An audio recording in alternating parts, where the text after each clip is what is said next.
à tous, bienvenue sur cette nouvelle vidéo. Aujourd'hui, je vous présente le DS420 Plus de Synology, donc un équipement de stockage et de sauvegarde pour vos fichiers, vos documents, vos photos, vos vidéos. Grâce à ça, vous allez pouvoir y accéder de n'importe où, du moment que vous avez une connexion Internet, et surtout sécuriser vos fichiers. Donc, fini les pertes de clés USB, le disque dur qui lâche, etc. Avec ça, vous êtes tranquille. Donc, c'est quoi? C'est un équipement de stockage qui comporte 4 disques durs et qui sont tous redondés. Donc, c'est-à-dire que celui-ci tombe en panne, celui-ci prend le relais. Celui-ci tombe en panne, celui-ci prend le relais, etc. etc. Donc là, vous êtes tranquille, vous êtes en sécurité pour vos fichiers. Donc, je vous le tourne quand même pour vous montrer. Voilà, là, vous avez le logo Synology. Là, vous avez le câble d'alimentation, un port USB 3 et 2 ports réseau. Donc pourquoi 2? Admettons que vous avez votre prise réseau numéro 1 qui tombe en panne, vous avez toujours la deuxième. Là vous avez la ventile, parce que ça tourne en permanence. Hop, une autre prise USB 3, le bouton d'alimentation, et là vous avez des voyants pour l'état de vos disques durs. Donc statut, c'est si votre NAS est allumé, et vous verrez ça clignote dans tous les sens, etc. Les disques durs, pareil, quand ils travaillent, ils sont allumés en vert. Et s'ils tombent en panne, ils passent en orange directement. Et là, vous savez directement si votre disque dur est en panne. Ensuite, comment les disques sont installés? Donc moi, je les ai déjà installés. Donc c'est très simple. Vous avez juste à retirer ça. Là, vous avez en fait une petite fente qui va vous permettre d'insérer le disque dur. Vous pouvez l'enlever. Vous mettez votre disque. Ensuite, vous remettez ça. En fait, c'est un genre de rail en fait, pour que ça rentre correctement dans le serveur. Hop.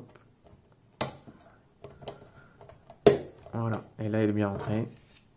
Donc pour choisir ces disques durs pour Synology, c'est pas bien compliqué. Vous allez n'importe où, sur Amazon, sur un revendeur, n'importe, c'est des comptes.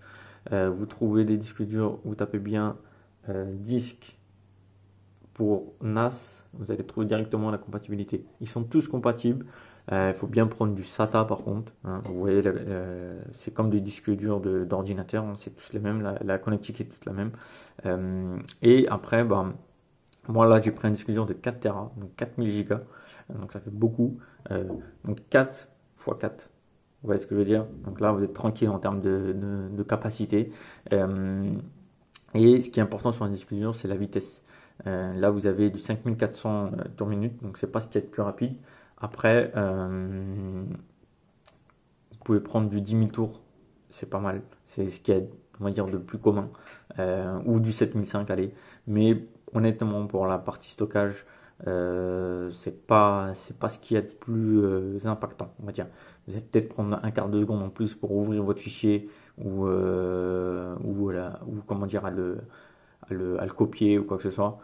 Après, voilà, comme je vous le redis, vous m'avez dit si ce serait pour du jeu vidéo, des trucs comme ça, c'est pas fait pour, ça c'est sûr. Mais pour du traitement de fichiers en permanence, etc., c'est pas fait pour. Mais par contre, pour de la sauvegarde et du stockage de fichiers, ça suffit largement. Donc voilà. Donc ensuite, vous avez juste à l'insérer. Hop, vous forcez pas. Si ça rentre pas, c'est qu'il y a quelque chose qui va pas. Et ensuite, vous avez juste à presser et là c'est bon. Ok? Et donc là c'est bon, votre disque dur est prêt, vous n'avez plus qu'à l'alimenter et à le configurer. Donc là, moi je vais pas le configurer tout de suite, je vais faire ça dans une deuxième vidéo et comme ça vous allez voir directement sur l'interface web comment ça se configure, comment mettre des comptes utilisateurs, comment mettre des partages de fichiers, insérer, copier-coller les fichiers, etc. Vous allez vraiment tout comprendre, c'est hyper simple.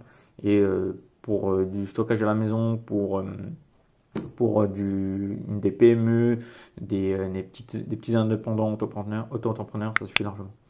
Donc voilà, à tout dans la deuxième vidéo.